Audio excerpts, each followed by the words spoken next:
আসসালামু আলাইকুম। যাদের বাজেট 51,000 টাকার আশেপাশে তারা স্ল্যাব দেখতে পারেন রাইজেন 7 5700 8টা কোর 16টা থ্রেড ডিফল্ট ডিবি 65 ওয়াট। সো ওভারঅল গেমিং এর জন্য ভিডিও এডিটিং এর জন্য খুব ভালো একটা প্রোডাক্ট। যারা চাচ্ছেন যে এভারেজ মিলে 50 এর আশেপাশে বাজেট তারা স্ল্যাব দেখতে পারেন। সো সম্পূর্ণ সেটআপ দেখাবো। ভাইরা আসছিলেন কি কি প্রোডাক্ট ইউজ করছে দেখেন। সো মাহিন ভাই আসছিলেন আমাদের শপে। ভাইয়ের বাসা আমাদের এলাকায়, আমাদের যশোরে। সো ভাইয়ার সম্পর্কে জাস্ট কিছু তথ্য দিন, আপনার পরিচয়টা দিবেন ভাই। আমার নাম মুফতাসির আহমেদ মাহিন। আমি এই এসএসসি পরীক্ষা দিলাম আর পরীক্ষার এই পিসিবি করতেছি। কনফিগার কি আপনার পছন্দ ছিল? হ্যাঁ অবশ্যই, আমার সবই আমার পছন্দ হয়ে গেছে। So, যারা চাচ্ছেন পিসি বিল্ড করবেন সম্পূর্ণ সেটআপটা আমরা এখন দিব। এখানে আছে Ryzen 7 5700G, that A to Z configuration আমরা পুরো ভিডিওতে প্রচুর বলছি, আপনারা দেখে নিন। So, এটার প্রাইস রাখছি আমরা 14,900 টাকা। এটা কিন্তু সবসময় প্রাইসগুলো আপডেট হয়, অবশ্যই আপনি আপডেট প্রাইস জানতে আমাদের পেজে একটু নক দিবেন। 14,900 টাকা।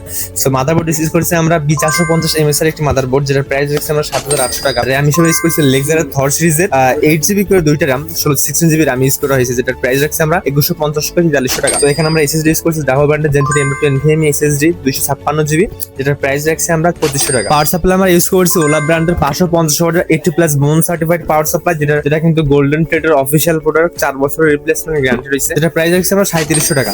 এবং আমরা মনিটর ইউজ করছি ইউনিভি ব্র্যান্ডের 100Hz refresh rate IPS panel, যেটার প্রাইস রাখছি আমরা 7800 টাকা। খুবই কমের ভিতরে খুব ভালো একটা প্রোডাক্ট। এবং কিবোর্ড মাউস সহ প্রত্যেকটি প্রোডাক্ট আমরা ডিটেলস দিয়ে আপনারা চেক করে নেবেন। সো যারা চাচ্ছেন পিসি বা ডেস্কটপ সেটআপ করবেন, সরাসরি আমাদের শপটা ভিজিট করতে পারেন। আমাদের শপের ঠিকানা MK রোড যশোর, জেস্টা লিফটেড তার শপ নাম্বার 510, অথবা সরাসরি আপনারা অনলাইন থেকে অর্ডার করতে আমাদের হোয়াটসঅ্যাপ নাম্বার যোগাযোগ করতে পারেন বা আমাদের ওয়েবসাইটে ভিজিট করতে পারেন। আমাদের ওয়েবসাইট ঠিকানা primes.com.bd। তো সবাই ভালো থাকবেন, সুস্থ থাকবেন, আল্লাহ হাফেজ।